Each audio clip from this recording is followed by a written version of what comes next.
Hi నమస్తే, నేను మీ doctor నల్మా Srikanth Goud. మిత్రులారా, ఈరోజు కాంగ్రెస్ తలపెట్టినటువంటి మహబూబ్నగర్ సభ విజయోత్సవ సభ అని చెప్పేసి, రైతు పండుగ సభ అని చెప్పేసి ఈరోజు నామకరణం చేసుకుని ఆ యొక్క సభను నిర్వహించడం జరిగింది. ఇవాళ అది విజయోత్సవ సభలాగా కనిపించట్లేదు, అది విషం చిమ్మే సభలాగా ఈరోజు రేవంత్ రెడ్డి యొక్క ప్రవర్తన, రేవంత్ రెడ్డి యొక్క ప్రసంగం ఈరోజు ఉన్నది. బీఆర్ఎస్ కార్యకర్తలను కాలి గోడితో పోల్చిండు ఈరోజు రేవంత్ రెడ్డి. ఈరోజు నల్లమల్ల ఫారెస్ట్లో ఉన్నటువంటి అడవుల్లో ఉన్నటువంటి పుల్లులను, సింహాలను, క్రూర మృగాలను చూసిన మానవ మాతృలు మీతో నాకేమైతే, మీరు నా కాలు గోటికి సమానం అని చెప్పేసి మాట్లాడిన రేవంత్ రెడ్డి, తస్మత్ జాగ్రత్త, నీ నాలుకను అదుపులో పెట్టుకుని మాట్లాడు. ఆంధ్ర వాళ్ళ సంచులు మోసి, ఆంధ్ర వాళ్ళ మూటలు మోసి వాళ్ళ కింద ఊడిగం చేసేసి రెడ్ హ్యాండెడ్గా దొరికినటువంటి దొంగవు, ఓటుకు నోటు దొంగవు నువ్వు. ఈరోజు నీకు ప్రజల్లో ఎట్లా ముఖం చెల్లుతుందో ఇలా తెలంగాణ సమాజం ఆశ్చర్యపోయేటువంటి పరిస్థితి.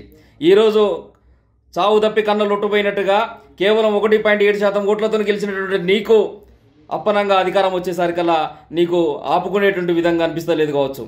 ఇవాళ తెలంగాణ యావత్ ప్రజానీకం, రైతాంగం మొత్తం కూడా దుఃఖంలో ఉన్నారు. ఈరోజు రైతు సంబంధించినటువంటి భరోసా లేక, రైతు బంధు లేక, రైతు సంబంధించినటువంటి ఎట్లాంటి సంక్షేమ పథకాలను ఇవ్వకపోవడంతో యావత్ రైతాంగం కూడా మొత్తం కూడా దుఃఖంలో ఉన్నారు.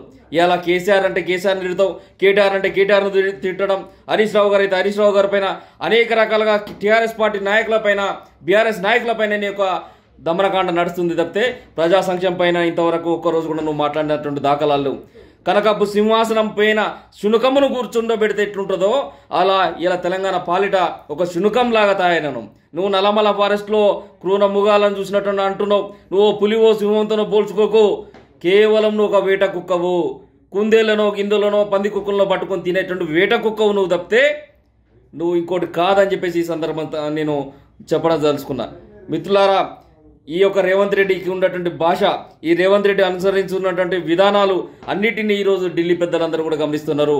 అతి త్వరలో నీకు చర్మగీతం తెలంగాణ పాడుతుంది.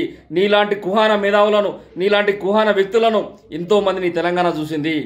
ఈ తెలంగాణకు కేసులు కొత్త కాదు. ఈ తెలంగాణ సమ్మక్క సారక్క, రాణి రుద్రామాదేవి, సర్వాయి పాపన్న దాసరి కృష్ణమాచార్యుల యొక్క వారసత్వాన్ని పుణుకుపుచ్చుకున్నటువంటి బిడ్డలం.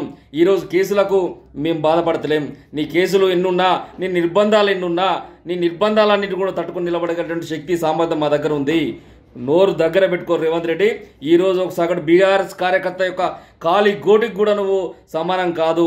ఈరోజు ఆంధ్ర నాయకుల యొక్క అడుగులకు మడుగులొత్తుతూ, వాళ్లకు సంచులు మోస్తూ, వాళ్ళకు చివరకు నీచాతి నీచంగా చెప్పాలంటే అమ్మాయిలను సప్లై చేసేటువంటి బ్రోకర్ పని కూడా చేసినటువంటి దౌర్భాగ్యాన్ని ఈరోజు తెలంగాణ సమాజం, తెలంగాణ రాష్ట్రం, తెలంగాణ ప్రజలు చేసినటువంటి తప్పిదంతో